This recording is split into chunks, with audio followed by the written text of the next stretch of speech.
Ya, shalom, saudara dan Tuhan yang terkasih. Salam jumpa lagi di dalam ibadah kita di hari ini, saudara-saudara. Sungguh indah kalau kita ada di hadirat Tuhan ya. Dan sungguh ya, ini sesuatu panggilan Tuhan yang penuh dengan kuasa yang tidak ada di dunia ini. Ibadah kepada Kristus adalah suatu panggilan ilahi, panggilan akhir zaman, panggilan yang membawa kepada keselamatan, saudara-saudara. Jadi hari ini saudara-saudara yang terkasih, kita hadir lagi di dalam ibadah kita minggu ini 21 Juli 2024. Kita akan membaca firman Tuhan dari Injil Lukas pasal yang ke-16. Kita akan baca mulai dari ayat 19 hingga ayat yang ke-31. Ya, saya akan membacakan dan mari kita menyimak setiap bagian-bagian yang diungkapkan di sini sehingga kita dapat memahami bagian kebenaran yang ada dalam Alkitab untuk kita mengerti tentang situasi-situasi yang di luar nalar manusia. Baik, mari kita memperhatikan Injil Lukas pasal 16 ayat 19 mulai. Orang kaya dan Lazarus yang miskin. Ada seorang kaya yang selalu berpakaian jubah ungu dan kain halus, dan setiap hari ia bersukaria dalam kemewahan. Dan ada seorang pengemis bernama Lazarus, badannya penuh dengan borok, berbaring dekat pintu rumah orang kaya itu. Dan ingin menghilangkan laparnya dengan apa yang jatuh dari meja orang kaya itu, malahan anjing-anjing datang dan menjilat boroknya. Kemudian matilah orang miskin itu, lalu dibawa oleh malaikat-malaikat ke pangkuan Abraham. Orang kaya itu juga mati, lalu dikubur. Dan sementara ia menderita sengsara di alam maut, ia memandang ke atas, dan dari jauh dilihatnya Abraham dan Lazarus duduk di pangkuannya. Lalu ia berseru, katanya, "Bapa Abraham, kasihanilah aku. Suruhlah Lazarus supaya ia mencelupkan ujung jarinya ke dalam air dan menyejukkan lidahku. Sebab aku sangat kesakitan dalam nyala api ini." Tetapi Abraham berkata, "Anak, ingatlah bahwa engkau telah menerima segala yang baik sewaktu hidupmu, sedangkan Lazarus segala yang buruk. Sekarang ia mendapat hiburan dan engkau sangat menderita. Selain daripada itu, di antara kami dan engkau terbentang jurang yang tak terseberangi, supaya mereka yang mau pergi dari sini kepadamu, ataupun mereka yang mau datang dari situ kepada kami, tidak dapat menyeberang." Kata orang itu, "Kalau demikian, aku minta kepadamu Bapa, supaya engkau menyuruh dia ke rumah ayahku, sebab masih ada 5 orang saudaraku, supaya ia memperingati mereka dengan sungguh-sungguh, agar mereka jangan masuk kelak ke dalam tempat penderitaan ini." Tetapi kata Abraham, Ada pada mereka kesaksian Musa dan para nabi. Baiklah mereka mendengarkan kesaksian itu." Jawab orang itu, "Tidak, Bapak Abraham. Tetapi jika ada seorang yang datang dari antara orang mati kepada mereka, mereka akan bertobat."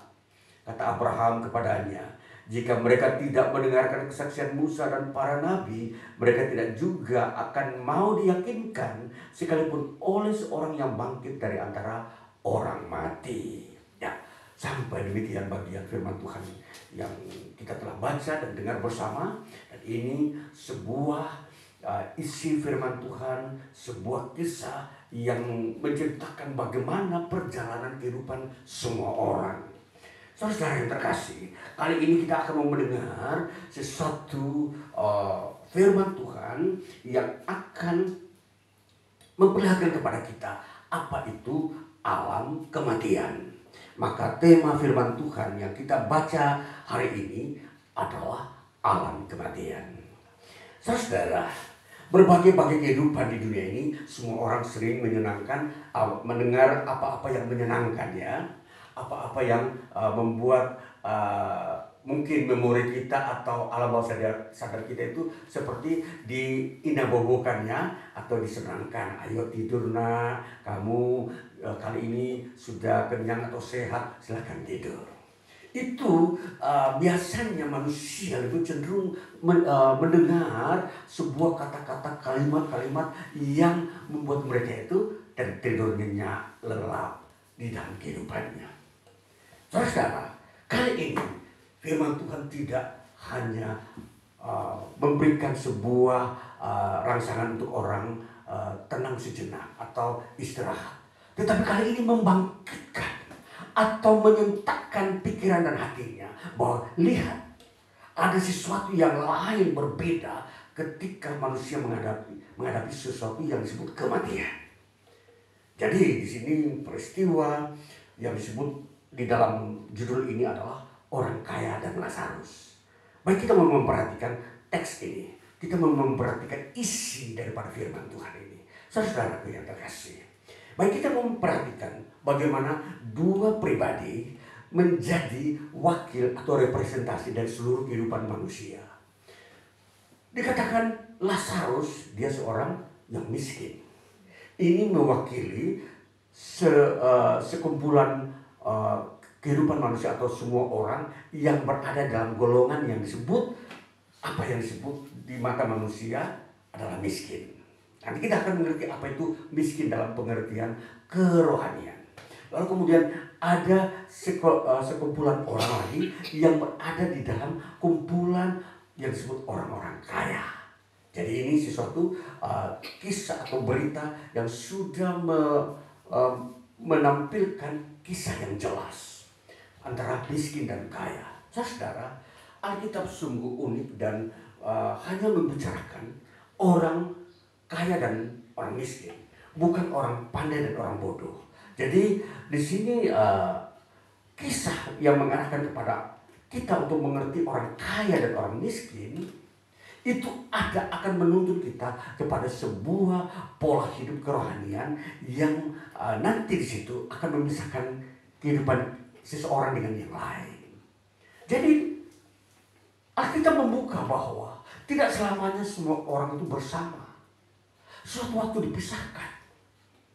Jadi pemisahan ini bukan dilakukan oleh manusia, tapi dilakukan oleh Tuhan.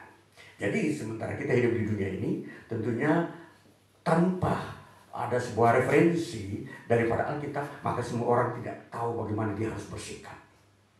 Nah, ini saya mau sampaikan bagaimana sikap yang harus kita lakukan di dunia ini berdasarkan referensi Alkitab yang kita telah baca.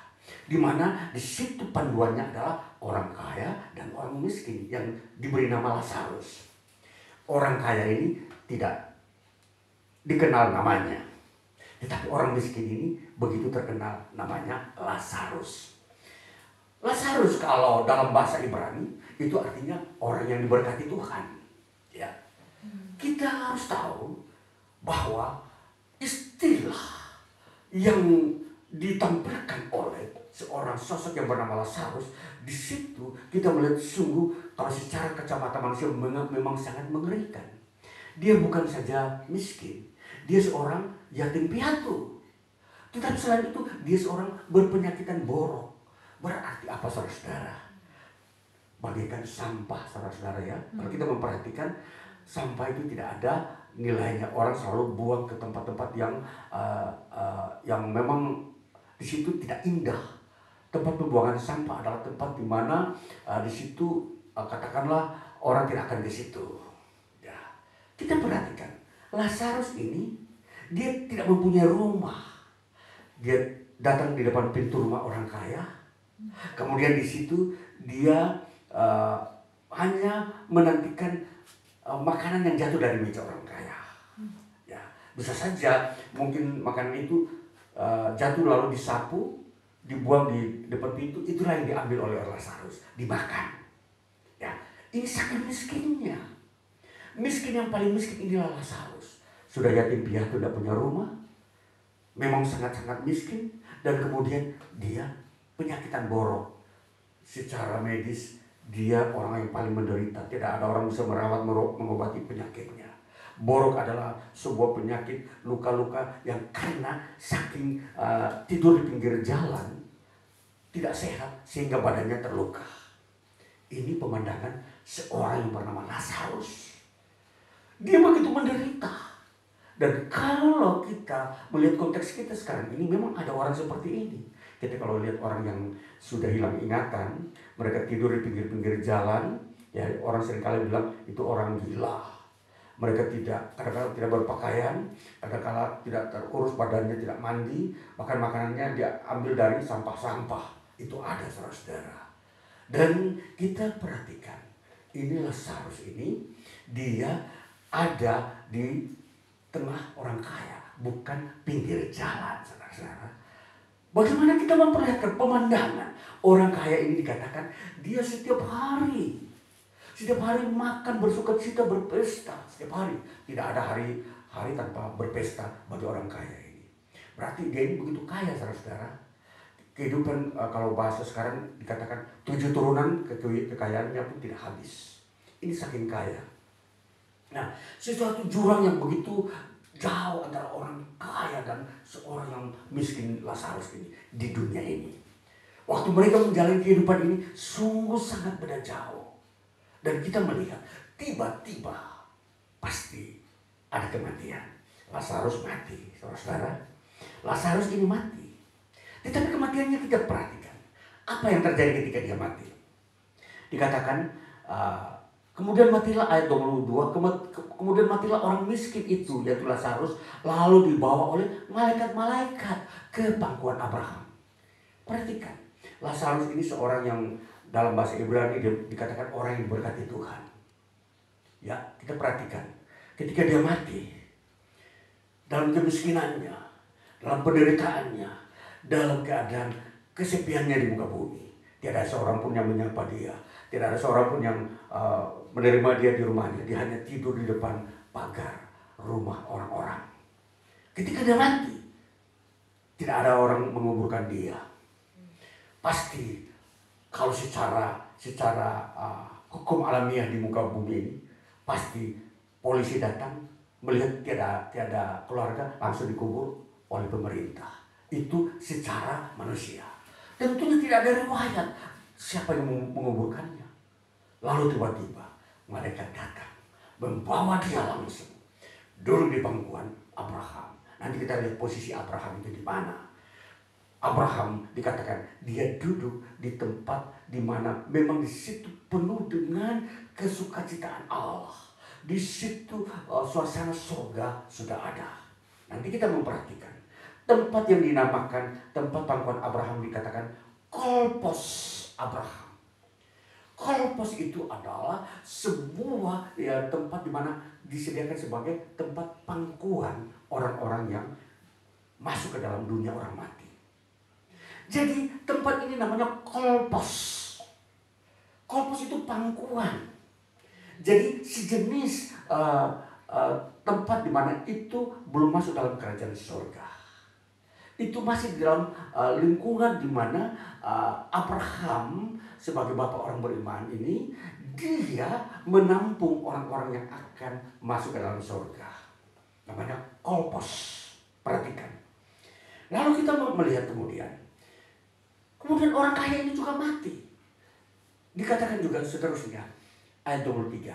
Orang kaya itu juga mati, lalu dikubur. Nah, perhatikan.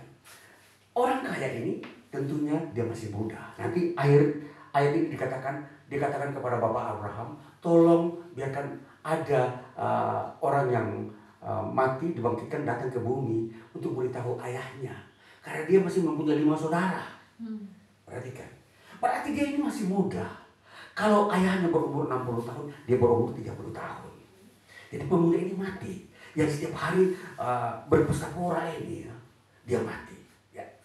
Lalu dikatakan dia dikubur. Tentunya yang menguburkan dia siapa? Ya orang tuanya. Yang kaya. Sahabat-sahabatnya datang semua. Tidak perlu yang lain. Semua dalam keadaan mungkin saja bersama-sama menuntun ke tempat pemakaman dan mungkin menyanyikan nyanyian lagu duka. dan menguatkan orang tuanya, berkata menghiburkan dia, semoga dia masuk ke surga. Semoga katanya. Bahasa-bahasa yang keluar daripada mulut orang-orang di dunia ini, kalau datang ke ruang pemakaman, bahasanya begini, semoga dia diterima di sisi Tuhan. Semoga dia ada di dalam hadirat Tuhan. Itu. Tetapi faktanya bagaimana kita lihat? Tidak di sisi Tuhan. Si orang kaya ini. Faktanya apa kita baca? Ayat yang berikutnya. Dikatakan ayatnya yang ke-24. Lalu ia berseru katanya. Ini seruannya orang kaya ini. Pemuda orang kaya ini katanya. Lalu ia berseru katanya. Bapak Abraham, kasihanilah aku. Suruhlah Lazarus supaya ia mencelupkan ujung jarinya ke dalam air dan menyejukkan lidahku. Sebab aku sangat kesakitan dalam nyala api ini. Saudara, orang kaya muda ini mati. Dibawa ke dalam liang kubur. Langsung masuk ke dalam. Namanya liang api yang disebut Hades. Nah, Hades adalah sebuah tempat yang paling dalam. Sedangkan Kolpos tempat yang tinggi. Jadi jurangnya begitu jauh. Jadi bukan pemisahan jurangnya begini, di sini lalu seberang situ. Tidak. Tetapi Kolpos itu di tempat tinggi dan Hades itu di paling bawah. Dan ini Hades, tempat orang kaya ini mati. Di situ penuh api. Dia berkata, di sini aku kesakitan. Dikatakan oleh orang kaya itu, di sini aku sangat kesakitan dalam nyala api. Jadi Hades itu tempat api bagi orang-orang yang dikatakan tadi hanya hidup bagi dunia. Dia langsung masuk ke tempat itu, bukan dekat-dekat dengan Lazarus, jauh sekali. Kita mau memperhatikan. Lalu dikatakan begini. Sebab aku sangat kesakitan dalam nyala api ini. Tetapi Abraham berkata, anak, ingatlah bahwa engkau telah menerima segala yang baik sewaktu hidupmu, sedangkan Lazarus segala yang buruk. Sekarang ia mendapat hiburan dan engkau sangat menderita. Perhatikan, alam kematian ada dua tempat. Yang satu tempat untuk hiburan dan satu tempat untuk menderita. Itu bahasanya. Tetapi di dalam penjelasan yang lebih detail dikatakan yang tempat hiburan adalah di situ penuh dengan air kesejukan dan dia dekat dengan ada dalam pangkuan Abraham. Ya. Sedangkan yang menderita adalah di bagian ada penuh dengan nyala api yang membakar dia, memanasi dia siang dan malam. Begitu panas. Itu namanya Hades. Nah, inilah alam kematian, saudara-saudara. Semua orang akan mengalami kematian. Entah dia masih muda, apakah dia tua. Kematian itu pasti menjemput. Maka ingatlah saudara-saudara, selama saudara hidup, perhatikanlah masa nanti kematian itu tiba. Maka sebelum kematian itu tiba, perbaikilah hidupmu. Supaya engkau jangan berpesta pola setiap hari. Engkau harus memperhatikan pola ibadah. Mari kita memperhatikan. Siapakah Lazarus dalam konteks kita manusia saat ini? Mari kita baca dalam kitab Galatia pasal yang ke-5. Kita baca kitab Galatia pasal yang ke-5 ayatnya yang ke-19 hingga ayatnya yang ke-21. Kita melihat kitab Galatia pasal yang ke-5 ayat 19, saya baca mulai. Penyembahan berhala. Perbuatan daging telah nyata, yaitu percabulan, kecemaran, hawa nafsu, penyembahan berhala, sihir, perseteruan, perselisihan, iri hati, amarah, kepentingan diri sendiri, percederaan roh, pemecah, kedengkian, kemabukan, pesta pora, dan sebagainya. Terhadap semuanya itu kuperingatkan kamu, seperti yang telah kubuat dahulu, bahwa barang siapa melakukan hal-hal yang demikian, ia tidak akan mendapat bagian dalam kerajaan Allah. Tidak mendapat bagian. Maka dalam bagian ini, orang kaya ini mengambil bagian kehidupan dalam daging. Dia mengambil satu pokok atau satu sisi yang disebut pesta pora. Tentunya saudara-saudara, perbuatan dosa ini adalah perbuatan dosa. Bagaimanakah kita melihat dosa-dosa yang ada di dunia ini? Bukan saja pesta pora, masih ada penyembahan berhala, masih ada sihir, masih ada juga iri hati, masih ada amarah, masih ada hawa nafsu, masih ada percampuran, masih ada kecemaran, masih ada kedengkian, masih ada kemabukan. Saudara, itu poin-poin dosa-dosa yang bersanding dengan pesta pora. Dan tadi kita lihat orang kaya pesta pora. Sungguh kehidupan yang tidak mendekatkan diri kepada Tuhan. Kehidupan menurut daging, hanya berfoya-foya, hanya hidup bagi dunia ini, hanya hidup untuk pemandangan dunia ini. Dia tidak mau melihat pemandangan surga. Sehingga ketika dia hidup dalam kekayaan, dia tidak memperhatikan orang miskin. Seperti Lazarus. Nanti kita memperhatikan siapakah orang miskin Lazarus. Kita baca lagi selanjutnya dalam kitab Galatia pasal 5 tadi, ayat 22 mulai. Tetapi buah roh ialah kasih, sukacita, damai sejahtera, kesabaran, kemurahan, kebaikan, kesetiaan, kelemah lembutan, penguasaan diri. Tidak ada hukum yang menentang hal-hal itu. Barang siapa, ayat 24, barang siapa menjadi milik Kristus Yesus, ia telah menyelipkan daging dengan segala hawa nafsu dan keinginannya. Saudara, perhatikan. Tetapi keinginan roh, apa tadi? Tetapi buah roh ialah kasih, sukacita, dan seterusnya. Damai sejahtera, kesabaran. Kita perhatikan. Salah satu sisi yang diambil oleh Lazarus adalah kesabaran. Dalam penderitaannya dia tidak mencuri. Dalam kemiskinannya dia tidak membunuh. Di dalam kesakitannya dia tidak menghujat. Perhatikan, itu kesabaran bagian orang-orang hidup dalam buah roh.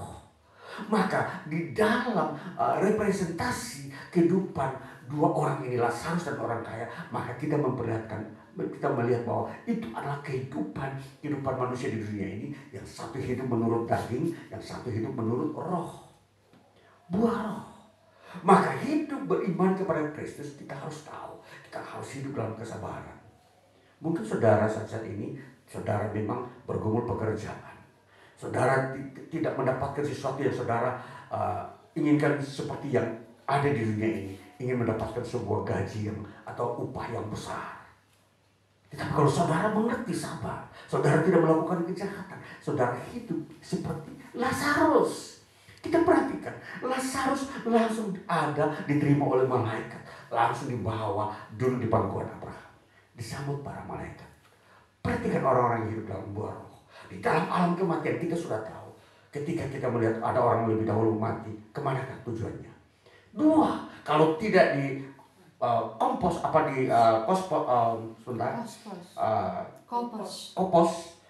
satu Hades. Ya, kita perhatikan. Jadi dua tempat ini sudah bisa mengarahkan kepada kita apa itu alam kematian. Kalau orang tidak memahami akan hal ini, mereka pikir sama. Tempatnya, semua berharap-harap surga. Semua berpandangan, tidak mungkinlah neraka. Tidak, saudara-saudara. Kita perhatikan, alam kematian, satu, kalau dia tidak di kolpos, dia di Hades. Tidak bisa bersamaan, tidak bisa semua orang di kolpos. Bisa saja di Hades, tempat nyala api. Maka perhatikanlah pola hidupmu sejak kamu hidup di dunia. Jangan kamu seperti orang kaya.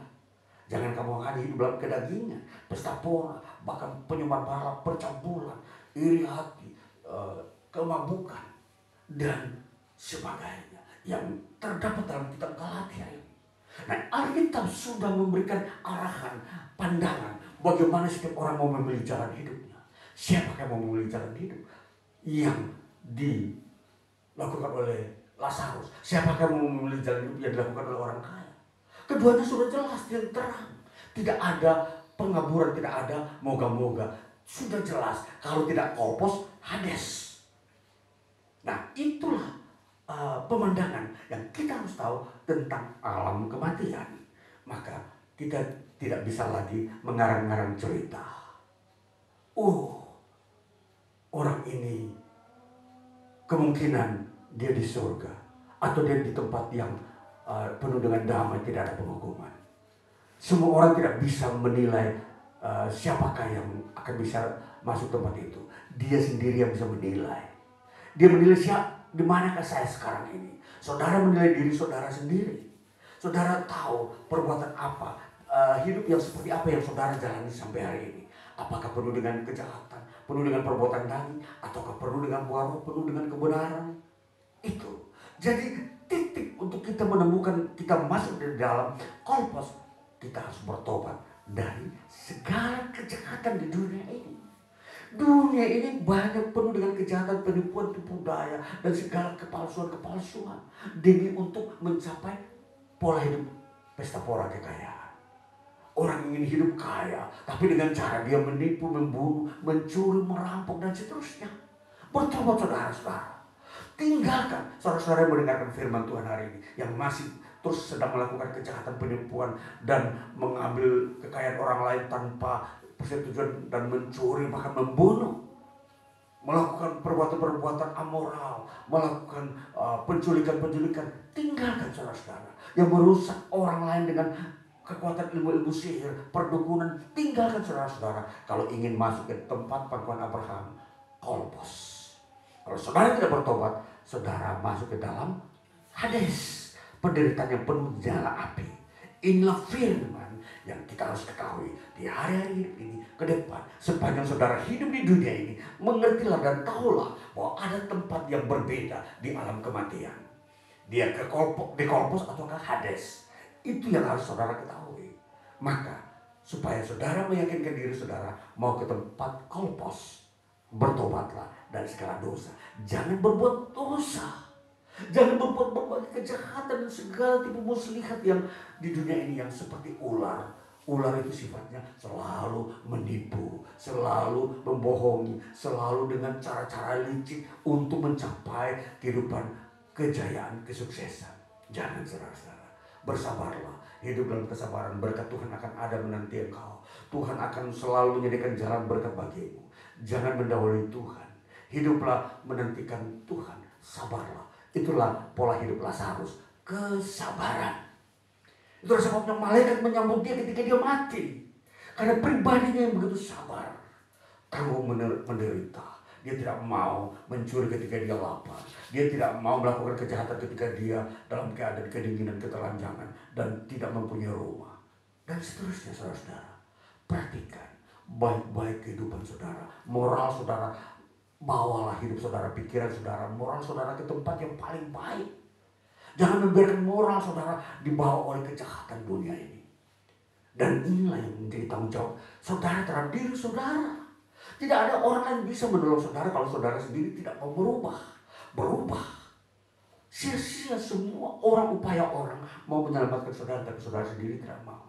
Maka dengarkan firman ini supaya ini menjadi alat untuk berubah saudara, bahwa ada tempat penghukuman namanya Hades. Begitu nyala api, ada tempat disebut kolpos, tempat kebahagiaan ketika mati. Jadi itu yang menjadi perhatian kita. Jadi alam kematian hari ini menjemput siapa saja, dia langsung menuju ke kolpos atau ke Hades. Perhatikan itu, dua tempat berbeda. Kalau mengasihi Tuhan, engkau disambut oleh para malaikat. Kalau engkau tidak mengasihi Tuhan, siap-siap menerima api yang begitu menyiksa di alam kematian. Itu belum neraka saudara, itu masih Hades. Nanti neraka muncul selama-lamanya setelah terjadi kebangkitan. Nah, itulah firman Tuhan untuk mendidik kita supaya kita bangkit, kita tertegun melihat firman Tuhan ini, bahwa hidup ini harus waspada, tidak boleh tidur-tiduran, tidak boleh malas-malasan. Perhatikan bahwa hidup saudara bertanggung jawabkan kepada Tuhan. Tuhan Yesus memberkati. Haleluya. Amin.